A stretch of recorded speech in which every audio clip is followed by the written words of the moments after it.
Hello students, हम लोग study कर रहे हैं NCERT history class 8 9th chapter the making of the national movement 1870s to 1947। इस चैप्टर के ऊपर ये सेकंड वीडियो है। फर्स्ट वीडियो हम लोग देख चुके हैं और आज सेकंड वीडियो में हम लोग देखेंगे, स्टडी करेंगे नेशन इन द मेकिंग, यानी उभरता हुआ राष्ट्र। और यहाँ इंडिया की बात की जा रही है, तो चलिए स्टार्ट करते हैं। इंडियन नेशनल कांग्रेस के फॉर्मेशन के बाद इंडियन नेशनल मूवमेंट को आगे बढ़ाने की पूरी रिस्पॉन्सिबिलिटी अब इसी पॉलिटिकल पार्टी पर आ चुकी थी। कांग्रेस का जो 20 ईयर्स रहा, यानी 1885 to 1905,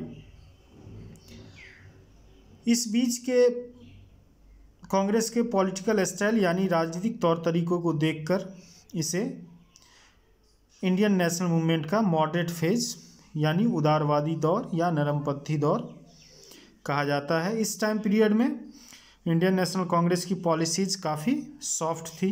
Congress party British rule को ख़त्म करने के बजाय इसमें सुधार लाने में विश्वास रखती थी। कांग्रेस पार्टी को लगता था कि वे मीटिंग्स, प्रेयर्स, पेटिशंस के सहारे ही अपनी बातें ब्रिटिश गवर्नमेंट से मनवा लेंगे। कांग्रेस पार्टी की शुरुआती डिमांड्स कुछ इस प्रकार थी। चलिए इन डिमांड्स को देख लेते हैं। ये डिमांड थी, इसमें से पहली डिमांड थी, इन्होंने गवर्नमेंट एंड एडमिनिस्ट्रेशन यानी सरकार और प्रशासन में इंडियंस को ज़्यादा जगह देने की डिमांड की।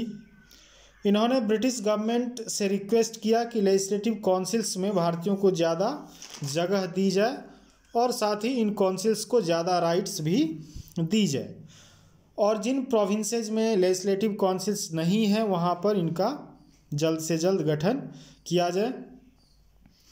कांग्रेस ने हाई पोजीशंस यानी ऊंचे पदों पर भारतीयों को भी अपॉइंट करने की मांग की।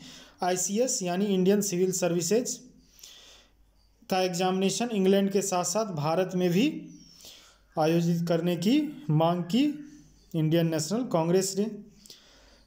इंडियनाइजेशन ऑफ द एडमिनिस्ट्रेशन यानी प्रशासन का भारतीयकरण करने की डिमांड एक तरह से रेशियल डिस्क्रिमिनेशन के खिलाफ चल रहे मूवमेंट का एक पार्ट था, क्योंकि अभी तक इम्पॉर्टेंट पोस्ट जो होते थे, जो बड़े पोस्ट होते थे, उस पर सिर्फ ब्रिटिश ही अपॉइंट किए जाते थे। अंग्रेज़ों को ऐसा लगता था कि ज़्यादा रिस्पॉन्सिबिलिटी वाले पोजीशंस इंडियंस को नहीं दिया जा सकता है। इन पोजीशंस पर बैठे ब्रिटिश ऑफिशियल की सैलरी काफ़ी ज़्यादा थी, जिसका एक मेजर पोर्शन वो इंग्लैंड भेज देते थे। इंडियंस को उम्मीद थी कि इंडियनाइजेशन से ये जो drain of wealth to England है, यानी ये इंडियन मनी जो इंग्लैंड जा रहा है वो रुक जाएगा। कांग्रेस की अगली डिमांड थी separation of the judiciary from the executive, यानी जो न्यायपालिका है और कार्यपालिका है, इन दोनों को एक दूसरे से अलग रखा जाए, एक दूसरे के कामों में ये इंटरफेयर नहीं करे। कांग्रेस ने आर्म्स एक्ट को रिपील यानी रद्द करने की मांग की और freedom of speech and expression की भी डिमांड कांग्रेस पार्टी ने ब्रिटिश गवर्नमेंट के सामने रखी।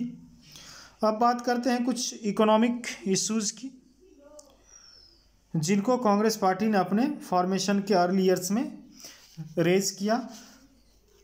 तो चलिए इन इकोनॉमिक इश्यूज़ को देख लेते हैं। कांग्रेस ने साफ तौर पर कहा कि इंडिया में पॉवर्टी और फैमिन्स जो आते हैं, इनके लिए ब्रिटिश गवर्नमेंट रिस्पॉन्सिबल है।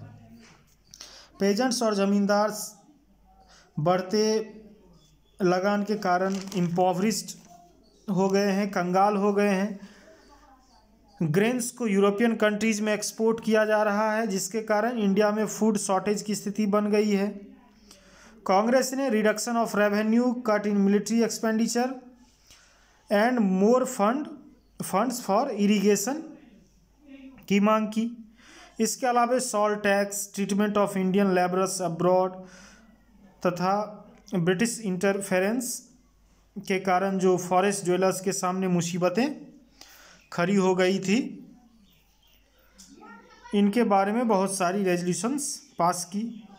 इन बातों को जानने के बाद ये क्लियर हो जाता है कि एजुकेटेड एलिट लोगों की संस्था होते हुए भी कांग्रेस पार्टी ने सिर्फ प्रोफेशनल ग्रुप्स, जमींदार्स और इंडस्ट्रियलिस्ट के हक की ही बात नहीं की, बल्कि सोसाइटी के हर एक सेक्शन की आवाज़ों को अंग्रेजी गवर्नमेंट तक पहुंचाया। नेक्स्ट जो टॉपिक है वो है freedom is our birth right. ये स्लोगन तो आप लोगों ने सुना ही होगा। ये स्लोगन इंडियन नेशनल मूवमेंट के दौरान बाल गंगाधर तिलक ने दिया था, जो कि एक जो कांग्रेस के गर्मपंथी दल को लीड करते थे या एक्सट्रीमिस्ट लीडर थे। तो चलिए देख लेते हैं क्या है इस टॉपिक में। 1890s के डेकेड से लोग कांग्रेस के पॉलिटिकल स्टाइल यानी राजनीतिक तौर तरीका जो था कांग्रेस का, उस पर क्वेश्चन उठाने लगे थे, सवाल उठाने लगे थे।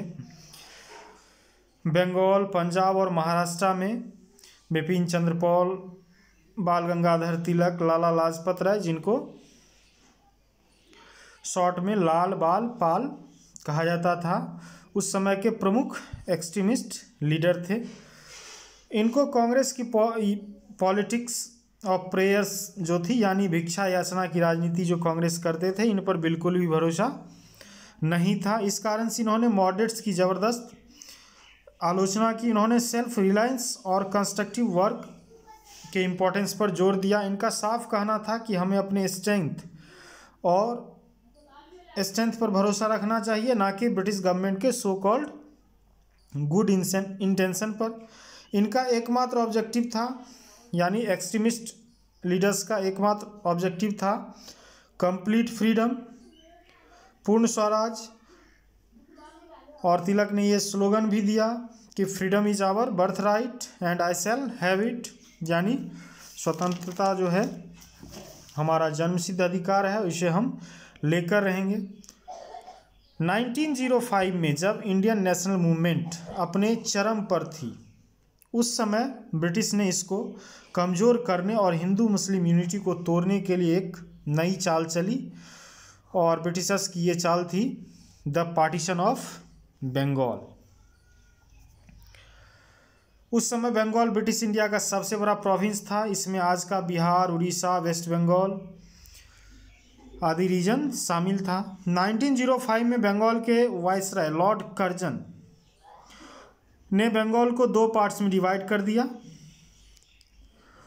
उन्होंने मुस्लिम मेजॉरिटी वाले ईस्टर्न बंगाल को आसाम के साथ मिला दिया, और बंगाल का दूसरा पार्ट वेस्ट बंगाल बना, जो कि हिंदू मेजॉरिटी वाला रीजन था। ब्रिटिश गवर्नमेंट ने इसके पीछे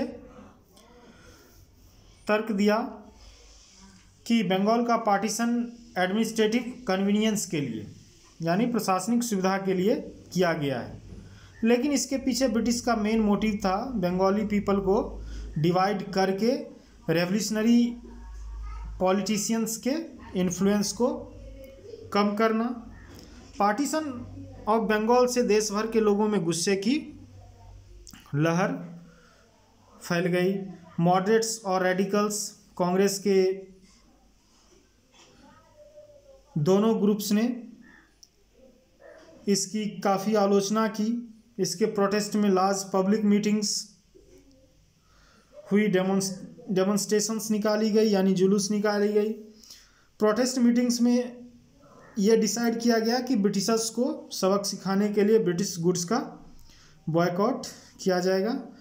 पार्टीशन ऑफ बंगाल के कारण शुरू हुआ मूवमेंट अब कहा जाने लगा स्वदेशी मूवमेंट। धीरे धीरे यह स्वदेशी मूवमेंट पूरे भारत में फैलने लगा। आंध्रा के डेल्टाइक रीजन में इस मूवमेंट को नया नाम दिया गया Vande Mataram movement. Idea of self help, Swadeshi enterprise, national education, Indian language आदि को प्रमोट किया जाने लगा। ब्रिटिश गुड्स और इंस्टीट्यूशंस का बॉयकॉट शुरू हो गया और ब्रिटिश रूल को ख़त्म करने के लिए रेवोल्यूशनरी वायलेंस को ज़रूरी माना गया। विदेशी गुड्स, विदेशी सामानों, कपड़ों आदि की होली जलाई जाने लगी। 20th सेंचुरी के शुरुआती डेकेड्स में और भी कुछ इम्पोर्टेंट डेवलपमेंट्स हुई, जैसे इन डेवलपमेंट्स को देख लेते हैं। 1906 में मुस्लिम जमींदार्स और नवाब्स ने मिलकर ढाका में ऑल इंडिया मुस्लिम लीग के नाम से एक पॉलिटिकल पार्टी की स्थापना की। मुस्लिम लीग ने पार्टीशन ऑफ बंगाल को अपना सपोर्ट दिया। मुस्लिम्स के लिए सेपरेट इलेक्टोरेट्स की डिमांड की और 1909 में ब्रिटिश गवर्नमेंट ने इसकी डिमांड मान भी ली। लेजिस्लेटिव काउंसिल में मुस्लिम लीग कैंडिडेट्स के लिए कुछ सीटें रिजर्व कर दी गई।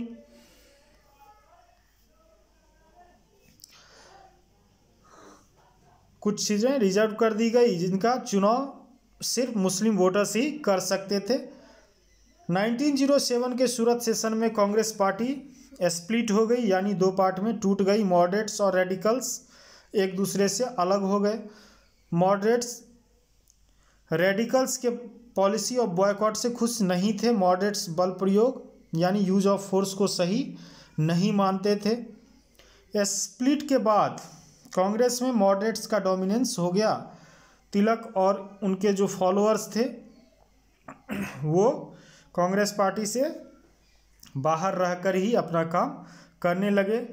लेकिन जल्द ही यानी दिसंबर 1915 में 1915 में दोनों फैक्शंस यानी मॉडरेट्स और रेडिकल्स का रीयूनियन हो गया, यानी दोनों क्या हो गए, फिर से यूनाइट हो गए।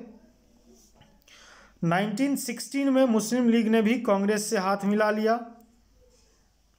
1916 में मुस्लिम लीग ने भी कांग्रेस से हाथ मिला लिया, यानी जो दोनों में डिफरेंसेस थी वो ख़त्म हो गई। और इस समझौते को लखनऊ पैक्ट के नाम से जाना जाता है। काफ़ी हिस्टोरिक पैक्ट है ये। दोनों ने फैसला किया मिलकर साथ काम करने का। तो ये इस चैप्टर के ऊपर सेकंड वीडियो था। बाकी हम लोग नेक्स्ट वीडियो में देखेंगे। ये था पार्ट 2। धन्यवाद।